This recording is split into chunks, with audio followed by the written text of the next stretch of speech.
I am all around just having an amazing time with My Hero Academia as a series right now, and I'm sure I'm not the only one.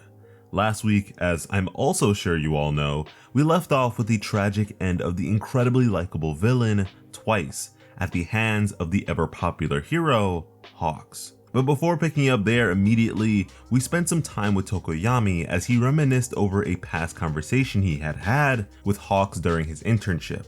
Hawks began to explain his most overt weakness to Tokoyami, whom I presume asked such a question as to better understand how to mitigate his looming difficulties by means of light, as he further questioned how Hawks goes about countering something like that. To which Hawks responded with the priority of speed, that he attacks before a villain even has the chance to use it. And this makes sense, as it lines up with his capabilities as such an incredibly swift combatant. But duly clarified that in a long-winded fight with fire involved, the likelihood of his victory is incredibly slim, especially when engaged with an especially capable foe. Now in the present, good old Fat Gum is transporting all the kids that were initially on the front lines back to the rear guard. And I'd say that with the exception of Tokoyami, all these kids are primarily area of effect inclined combatants, and it's for that reason that as the pro heroes began to close in on their assault, they wouldn't really have a need for that sort of inclusion, as they may cause difficulties for their own side otherwise. Now, there's no real argument against this from these kids, and all of them are kinda just cozy being nestled inside of Fat Gum, which sounds like some creepy fanfiction, but whatever. Despite this, Tokoyami can't keep his eyes off the battlefield. He watched as massive blue flames erupted from a window, surely remembering the events of the forest training arc.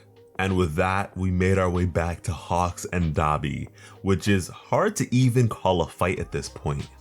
The wings of Hawks are almost entirely destroyed, and Dabi isn't letting up. He continues his attacks and asks Hawks, "How could you?" as his flames heated up even more. "How dare you?"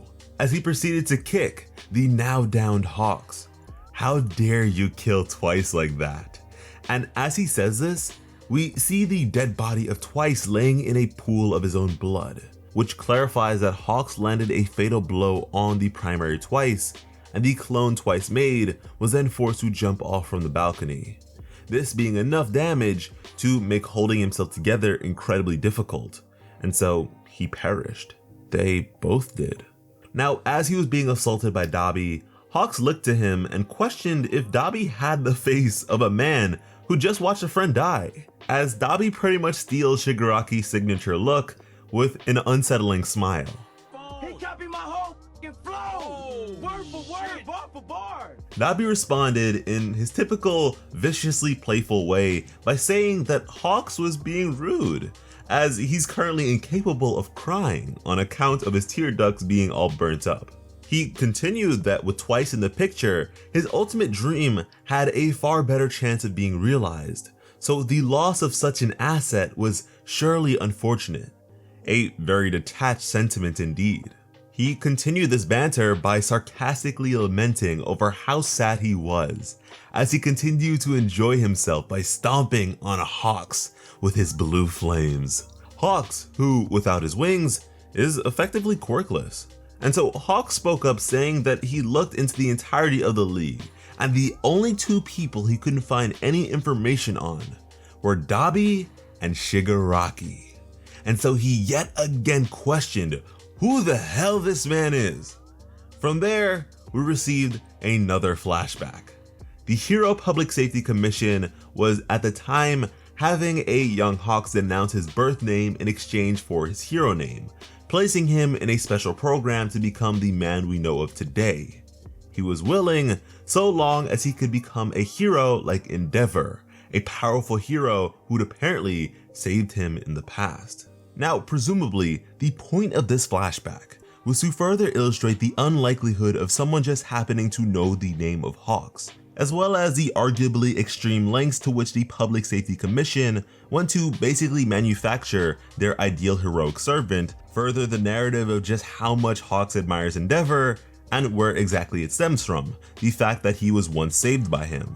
Now, seeing as how Hawks and Dabi look to be around the same age roughly, It's safe to assume that if the name of Hawks was not newly acquired information on Dabi's end, that it would have been obtained during his respective childhood.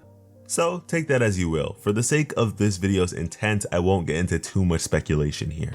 With Hawks asking Dabi who he is, Dabi finally gave him an answer.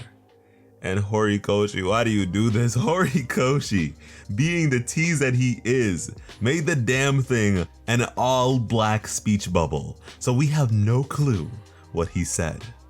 I've seen people try decoding this all-black speech bubble from the leaks and such, and I don't know, for me that just seems like utter nonsense. But like, considering how long we've been strung along with this foolishness, I understand the desperation, believe me, I do. Now, upon hearing his apparent answer, the eyes of Hawks widened, and so it's safe to presume that Dabi said something of particular significance and or relevance to Hawks. And I am not about to rehash the same conversation about this man Dabi's origins. I am tired of it. Please do not make me. So anyways, Dabi goes on to say that more than twice, more than anyone including Shigaraki and Gigantomachia, Hawks should have been keeping his eyes on him. And to that, I roll my eyes. Like, come on, dog. This man Dabi's just like an internet gangster. Like, he's here talking crazy. Let's all remember that this is the same man that couldn't handle the Iceman. This is the same man that got whooped by the Iceman. He continued on saying that he never gave a damn about the League or Shigaraki, which is some boldly treacherous shit. And he'd also say that a single person with a single conviction has the power to change the world, which I agree with. I just don't think it's him. And so he would change this world that has no true heroes, that he plans to make Stain's will a reality. And wow, I honestly thought this aspect of Dabi's character was scrapped or forgotten, because his belief in Stain's ideology was what got him through the door initially and never really came back up again. And seeing as how we had Spinner being a fanboy of Stain's, the Stain train seemed to be at full capacity. But here we are, and I'm not entirely impressed, I gotta be honest with you. I mean, Dabi really and truly thinks that he is the endgame villain, and I just need Shigaraki to sun his little ass when he wakes up, because I'd sooner ask for Mr. Compressed to be the final villain before I ask for Dabi's dry ass. I know I'm just hating at this point, but like, I'm kind of just over it. Like, we've been strung along for so long that it's just not that fascinating to me. When Dabi stepped through the door off rip initially, I was hyped. I was like, oh my god, this guy's design is crazy. What has he been through? But like, we haven't been told what he's been through so many chapters later, so many arcs later, so many other backstories later, that I'm kind of just tired of the crumbs. If we even have Shigaraki's background, where Hawks is saying, I couldn't find anything on either of you, but we know about where Shigaraki comes from, but we still don't know Dabi's, and even here, we're so close, but we're still not getting it. It's like, please, I'm starting to not care. I mean, I'm kind of past the point of not caring, but I don't know, it's just slow for Dabi over here. But at this point, Dabi is ready to deliver the killing blow on Hawks and end his life. Yet another thing he doesn't care for. From there, we see the big boy, Gigantomachia, intently awaiting the word of his new master, which transitioned us to our previous battlefield at Jakku General Hospital. Mirko is still fighting a 3-on-1 match against the high-end Nomu, and realized that her hits aren't landing anymore. And it's not because she's tired, it's because the damn things are stabilizing and only growing more and more fearsome and adaptive. She's having fun despite her major injuries, but decided to prioritize the mission. She ran off towards the doctor once more, and in the process, had a ton of her hair pulled out, an ear pierced, and I know that this sounds like just a teenage phase, but it's not, because her side got ripped into and her leg got cut, but she will not slow down. She told herself that if she is going to die, she'd better get the job done first, and so she, in one strong motion, leapt up to destroy the tank of Shigaraki. The ever-animated doctor gave his reaction, but before Mirko could land the hit, her leg was skewered by one of the Nomu's tendrils. She let out a massive battle cry of pain and anger and just the determination to get the job done, as something from behind the Nomu that attacked her approached. We shift back to the assault on the estate to Dabi, who's been pushed away, and Hawk's in disbelief, as none other than Tokoyami joins the fight yelling his name as Dark Shadow placed the cloak of Tokoyami on him. And from the hospital scene, Endeavor is here and slammed right into the Nomu's noggin as Mirko's leg remains inches away from the pod of Shigaraki. And that, my friends, is the chapter. Guys, I am so excited to see what comes next. If you've seen our Quirk Evolution series on him, you know Tokoyami is the boy, one of the few 1A class members who I'd say actually has a place in a fight like this. The fact that he's getting another major moment in this arc makes me really happy, and I hope he beats the brakes off of Dabi, even though the likelihood of that is incredibly slim. Now, something we talked about in a previous video was the fact that the heroes are kinda busting the villain's ass here. Like, the villains are just taking L on L on L, whereas the heroes are, for the most part, okay. I mean, Mirko lost an arm and such and is getting beaten and bloody and such, but all in all, their losses are minimal in comparison to what's happening to the villains. Their entire plan is collapsing before them.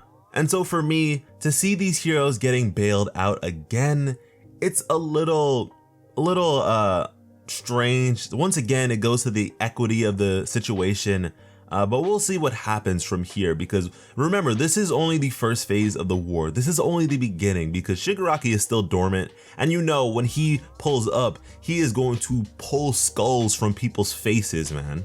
Now, because Tokoyami managed to actually save Hawks, that actually gives us some hope in the fact that we might actually get to know who Dabi actually is. I don't know if Hawks is in a fatal position just yet, or if he'll be able to make it past this if he's healed up and what have you, but we'll have to see. Now, in regards to the Jakku General Hospital, I don't know. To see Endeavor pull up here, that means that they got through that first layer of defense, they got through all those Nomu, and there are a lot of heroes that were getting through those guys. So for him to be here, is he alone? Did he just charge ahead by himself? Because I know Mirko, it doesn't seem as though she gave him an alert to pull up and save her. She doesn't even seem like that sort of character. So it's very interesting to see Endeavor of all people pull up here. I thought that Crust would be here by now. I mean, that guy got stopped by the fat high-end Nomu, but to think that he just hasn't gotten here entirely and Endeavor just swept through and got through is kind of crazy. Now, I don't know, maybe Horikoshi is just that much of a genius, or his editorial department is that genius to the point where they lined up Endeavor's appearance here with the end of the anime where he's busting ass too against another high-end Nomu. I don't know, it's lining up very nicely. It's kind of cool. It's very cool. Endeavor is looking saucy here. But once again, the heroes are kind of taking a few too many W's in relation to the L's that the villains have procured thus far. But yeah, hopefully you guys enjoyed the chapter as much as I did and are just as excited to see what comes next. If you enjoyed our coverage of it, if you enjoyed the video, then I suggest that you stick around, because we're gonna keep doing this every single week, because my hero right now does not miss. So hopefully you don't miss out, because when it comes to bringing you some of the best My Hero Academia content on the platform, Plot Armor has you covered. As always, I am Slice of Otaku. Thank you all so much for watching, and have an awesome day. I love you.